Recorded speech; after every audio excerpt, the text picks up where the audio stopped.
My name is Alex, and after landing a great job in the city, my wife, Lily, and I decided it was time to settle down somewhere peaceful with our 2 kids, Mia and Jake. The house was perfect, or so we thought. It had a spacious backyard with a swimming pool, a dream for any family. Little did we know, the pool held secrets that would turn our lives into a nightmare. From the moment we arrived, there was something off about the pool. It was just an ordinary rectangular hole in the ground, but it seemed to have a presence of its own. The water was still, almost too still, like a mirror reflecting the sky. I ignored the uneasy feeling, thinking it was just because I was nervous about moving and starting my new job. Lily was thrilled. She saw the pool as a place for family fun and relaxation. Mia and Jake were excited too, already planning pool parties with their new friends. I wanted to share their enthusiasm, but something about the pool made me hesitant to get too close. The first few days were uneventful. We settled into our routines, unpacked boxes, and began to make the house our own. But at night, when the world was quiet, I would hear strange sounds coming from the backyard. It was as if the pool was whispering, calling out to me. I dismissed it as my imagination, a trick of the night. One evening, as I sat by the pool, trying to enjoy the cool breeze, I noticed something strange. The water seemed to ripple even though there was no wind. I leaned closer, peering into the depths. For a moment, I thought I saw a shadow moving beneath the surface. I blinked, and it was gone. I told Lily about it, but she laughed it off, saying I was just tired from the move. Maybe she was right.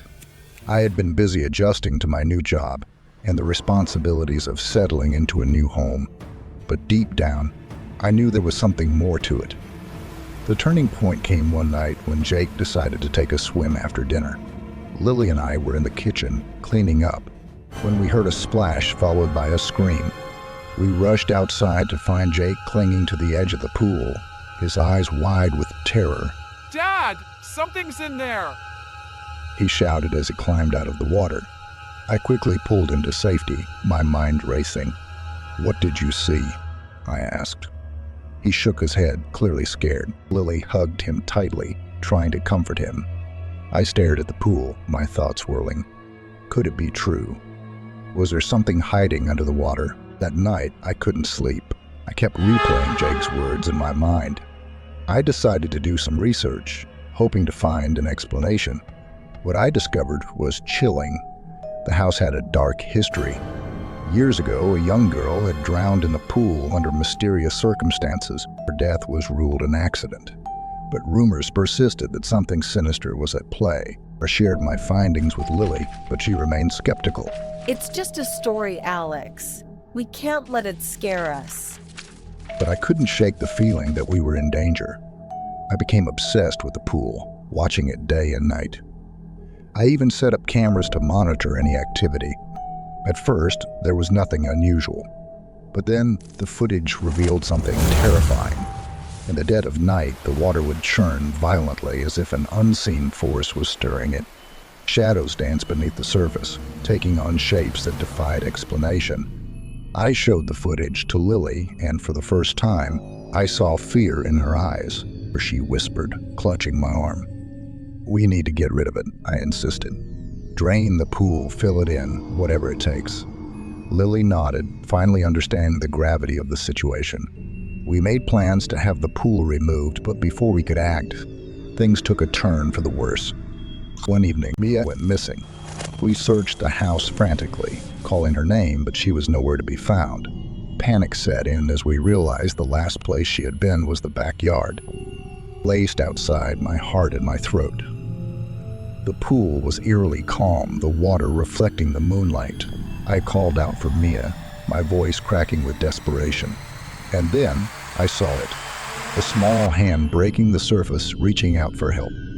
Without thinking, I jumped in, the icy water hitting me like a shock, struggling against a powerful force as I swam toward Mia's hand.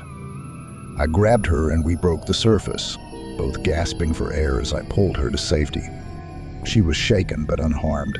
"Dad, it tried to take me," she whispered, her voice trembling. I held her close, my mind racing. We couldn't stay here any longer. The pool was a danger, a sinister force that wouldn't rest until it had taken us all. The next morning, we packed our bags and left the house, leaving the pool and its dark secrets behind. We'd never looked back. In the years that followed, we spoke little of what happened. I still think about that house sometimes, wondering if the pool continues to haunt its waters. But I've learned to let go of the fear, to embrace the life we have now. We may never know the full truth of what lurked beneath the surface, but we survived. And that's all that matters. As for the pool, it remains a mystery, a reminder of the darkness that can hide in the most unexpected places. But we have moved on, leaving it to its secrets and choosing to live in the light.